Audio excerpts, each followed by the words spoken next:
We're sending data. We're sending data to YouTube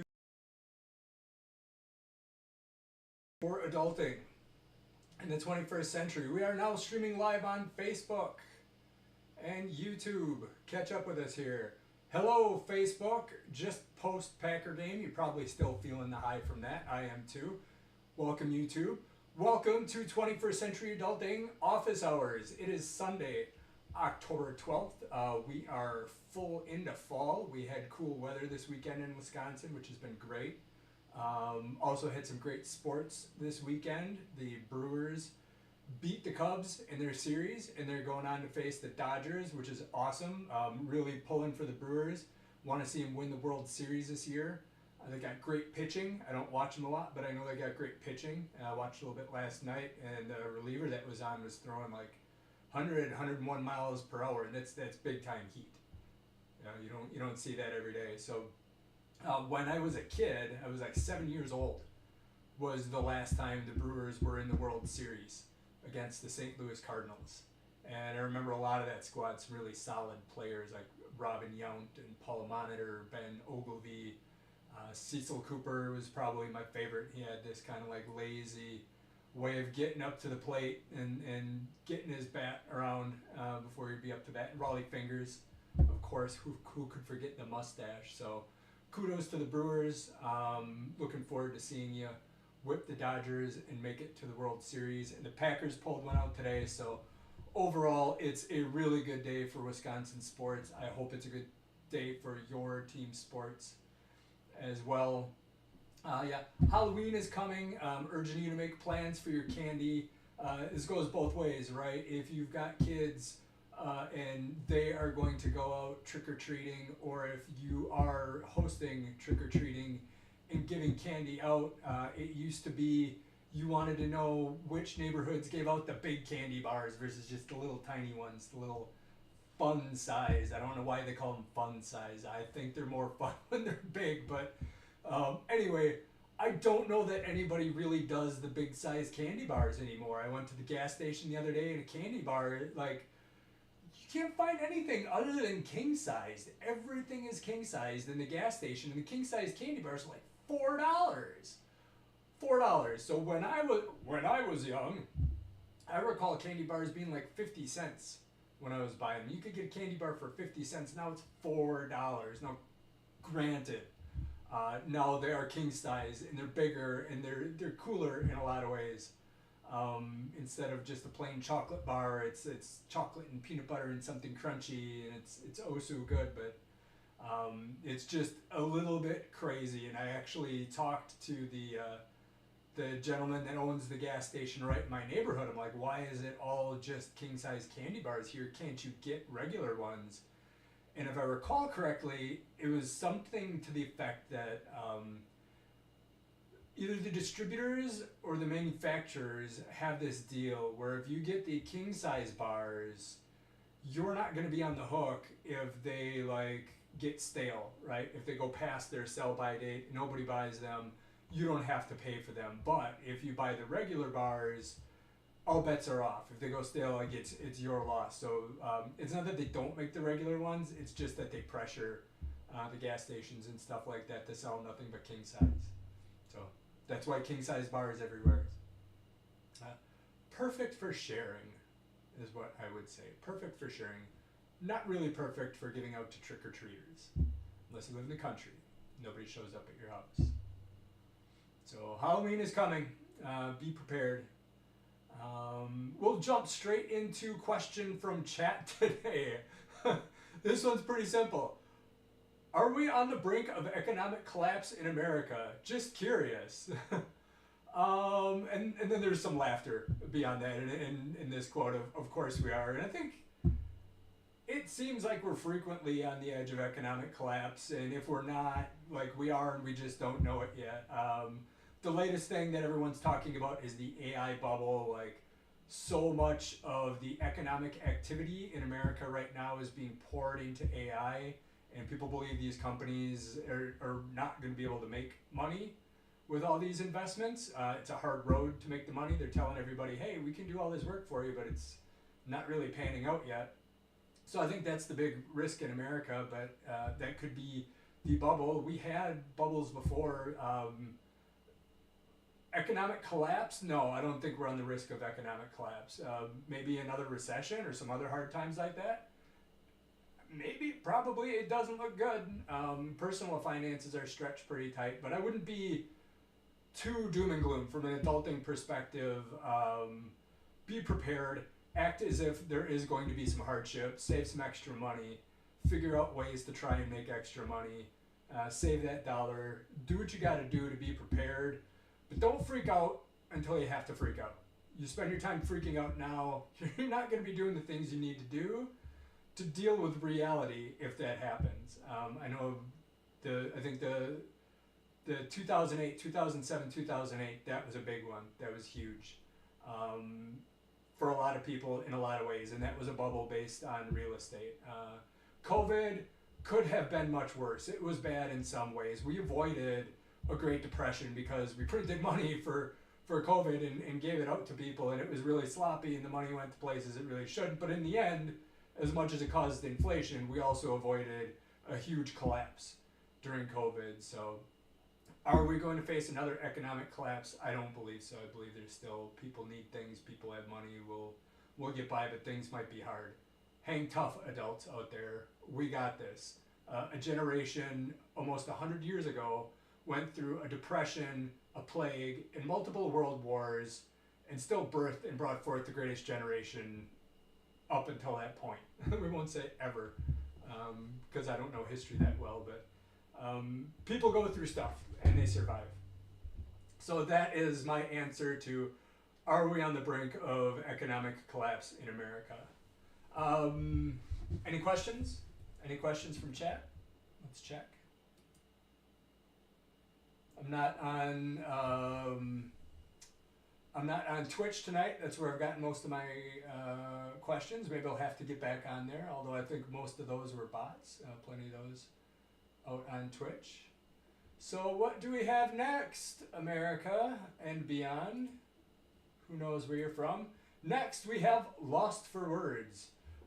This week's word of the week is Jayus. And Jayus, as you can see on the slide, is a person who attempts to tell a joke that's so unfunny it ends up being hilarious. Once again, I can relate. In my years of adulting, I've been this person many times. For the last 20 years, I've been a dad, and I think dad jokes are something that happens that is actually you're attempting to be funny and you completely miss the point and you get laughed at anyway. To be honest, you probably, as a dad telling dad jokes, will get laughed at more often because it wasn't funny than it actually being funny. When your joke actually hits, when it's funny, your kids are probably going to stifle that because they don't want to encourage dad jokes too much. At least that's my my personal experience. And there's other reasons or other occasions. Another one I can think of, I don't do this much anymore, but it used to be my kids were like middle school age. We'd be sitting around the dinner table and they'd drop a word like Riz, you know, these words kids make up. I'm like, oh, what does that mean?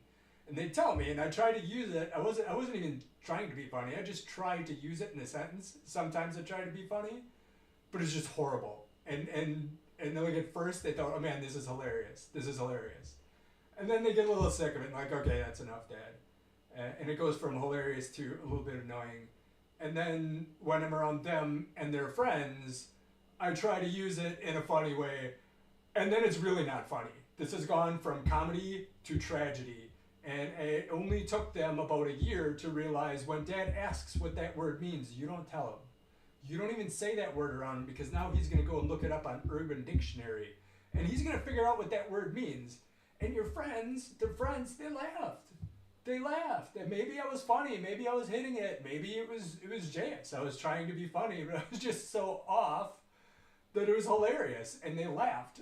But for my kids to witness that and be there and see me fail in a historic fashion was not funny at all. So I still ask, Javis is the one that's still in high school that I talk to the most. And he explained one to me the other day that I'm not going to, it involves a swear word. I'm trying to keep this a little clean. so I'm not going to get into it, but he made me promise I would never use it in front of his kids. And I'm like, well, where else am I going to use it? I could drop this lingo on my show. I could drop it on my podcast, Critical Culture, and I don't think very many people that watch will know what it means. So if this sounds like something that's interesting to you, if you are curious about lingo that your kids are saying and you need another source to hear what the latest is, and maybe you could preemptively like go to your kids and use it, let me know in the comments. Maybe next week I'll tell you what Javis taught me. You didn't hear that, did you, Javis? We're good. We're good. So that JS is the Lost for Words word of the week. Next up, we have a story coming from Ohio. Ohio legislators are seeking to ban human and AR marriage. Thou shalt not tie the knot with the bot. This one comes from Futurism, a site that I frequent. And this one is, it's in this whole category of ridiculousness. Like, I know some guy in Japan had some ceremonial wedding with AI in a bot, and it's just, I looked into this because I understand some stuff about AI, and I was reading information that talked about how someday maybe AI could reach personhood. Like, right now, there's just no legal way. There's no way for AI to own anything. You could have maybe a non-profit entity that had a board of directors that would see decision-making control to artificial intelligence, but it couldn't own the corporation, and it couldn't assume liability from the people. At that point, there's nothing you can do to stop something like that. If they want to let some AI make the decision and it makes something completely stupid, they're still liable for it, so why worry about it? And it's a case where we've got so many issues to deal with from a policy perspective. I understand trying to get on top of AI and the damage that it does, but there's nothing there, man. There's no way you can get legal rights like a legal marriage to an AI bot. And why preemptively pass a law about it? Because you know what? Like 10 years from now, someone could pass a law saying it's legal. Like in Wisconsin, same-sex marriage was part of our Constitution until the Supreme Court struck all laws down that had anything to do with denying same-sex marriage. So it's a kind of stupid concept that they're preemptively trying to solve a problem which they can't solve the problem anyway because someone could change their mind later. It's ridiculous. It's actually, in some ways, it could be saving people. Like, I could see women potentially, not necessarily needing it, but to have a relationship with someone or something that has no emotional depth like AI. Like, they're used to that. A lot of guys don't have a lot of emotional depth. Inability to satisfy them, you know, that's a common problem too in a lot of marriages. And on the men's side, do we really need another thing to be in a relationship with that's going to drive you crazy? Because you hear all about how people that use AI too much are going into psychosis and they're getting just deranged from talking to AI too much. You know, so I think it's, in general, it's kind of funny that they're doing that, but it is also just a complete waste of time. Next up on the agenda, speaking of candy bars, those that follow me on social media would know that a week or two ago I had Oreos that had Reese's peanut butter cup filling in the middle. And this week I was at the gas station and I saw Reese's Oreos. So they got little chunks of the cookie in there, and the top is white and it's flavored like the cream icing, but it's more of like a white chocolate. And it's king size. Comes with 4 in a container and absolutely loved it. And I'm more of an Oreo guy than a Reese's Peanut Butter Cups guy. But when it comes to these two combinations, definitely like the Reese's Oreo better than the Oreo Reese's. Don't know why. It's just the way it is. It was something completely new. Maybe like the Oreos, I think I'd had Oreos and peanut butter before, so it wasn't as earth-shattering. But this combination was really good. So if it's something you're interested in, check it out. 10 out of 10 would recommend. Also this weekend we have, I took a field trip on Saturday night to look at these bad boys.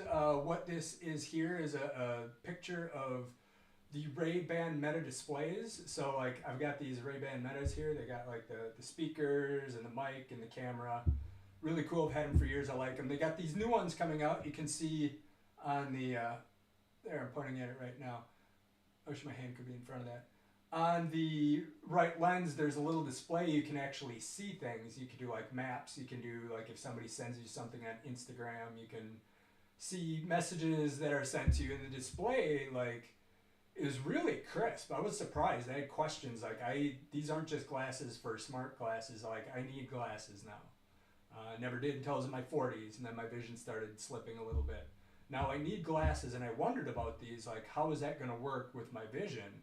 And I put them on and I could see clear as day. There was no like having to adjust it for my glasses. And I talked to the representative about it. He said some people, you know, they say it's blurry, they can't read anything. So I don't know if it's a like far-sighted versus nearsighted thing. But the display was really clear.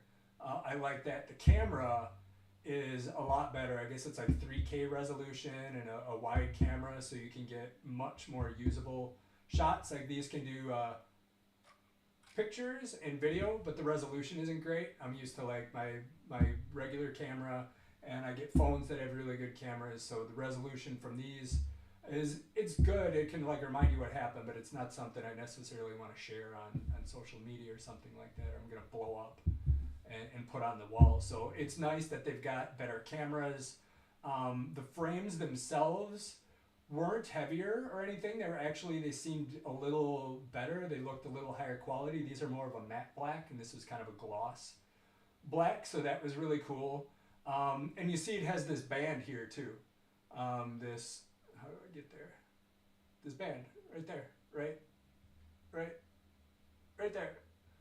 That band goes around your wrist, and that allows you to do things to control what's on the screen. Like you put your hand like this, and you can scroll right and scroll left, and it's like pinch to select or pinch to close the display or open it. And it worked really well once I figured out the different gestures. You could like pinch and twist to raise the volume or lower it, or to magnify something on the screen. So it was really cool. They're not actually for sale yet. They will be soon, but if you go to Meta's site, if it's something you're interested in, you can schedule a demo. For me, I had to go to Best Buy, and I requested like a half-hour slot, and someone like had his phone connected to the glasses and kind of helped me figure out what was going on. And it was a cool experience. It was a cool experience. We'll just leave it at that. I was impressed by the display, and I'm glad I went and checked them out. Be curious to see where that goes. So those are the Meta Ray-Ban displays. Next, in entrepreneurial business, this week it's not something I've done, it's something other people are doing. We've all heard of the sharing economy. People are renting out their house through Airbnb, people are driving for Uber and Lyft, making money all over the place on the side. Some savvy businessman has figured out he can go to Costco and share his pie for money.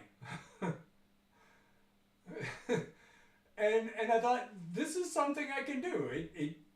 I used to live in an apartment, and I wanted to go to Costco, but I couldn't store a lifetime supply of toilet paper in my apartment, and I didn't have room in the storage space that I rented. But as soon as I got a house, I was going to Costco all the time, and I've thought about this. I'm like, from an arbitrage perspective, some people buy and sell stocks, and they get values and they can sell it, or maybe it's with gold or whatever they're trading. I could trade in toilet paper. I could trade in paper towels. Northeast Wisconsin, if you need some bounty, let me know. I will hook you up. My basement, I got some. I got plenty. So apparently this is the latest thing in the sharing economy and trying to make a buck on the side. If you're an entrepreneur, if you think the economy is going to collapse and you're looking for another way to pay your bills, get a Costco card membership that has its benefits. You can go buy stuff in bulk and sell it. Make some money. How about that? Very savvy. All right. So that is it for today. It is a short show. I was busy this past week with a lot of other things. It's a crazy world out there. I have released a new episode of Critical Culture. Check it out if that's your thing. Let me know what you think. Your time is appreciated. If you've been here and listened to the whole thing, please like, share, subscribe, and comment. Always open to feedback. I'm having a lot of fun with this. I'm still experimenting on what segments I like, what segments I don't like. I'm still struggling to keep politics out of it entirely, but I'll do my best to keep me honest when I get into it. But that is all we have for today. Thanks for joining. Don't worry about tomorrow.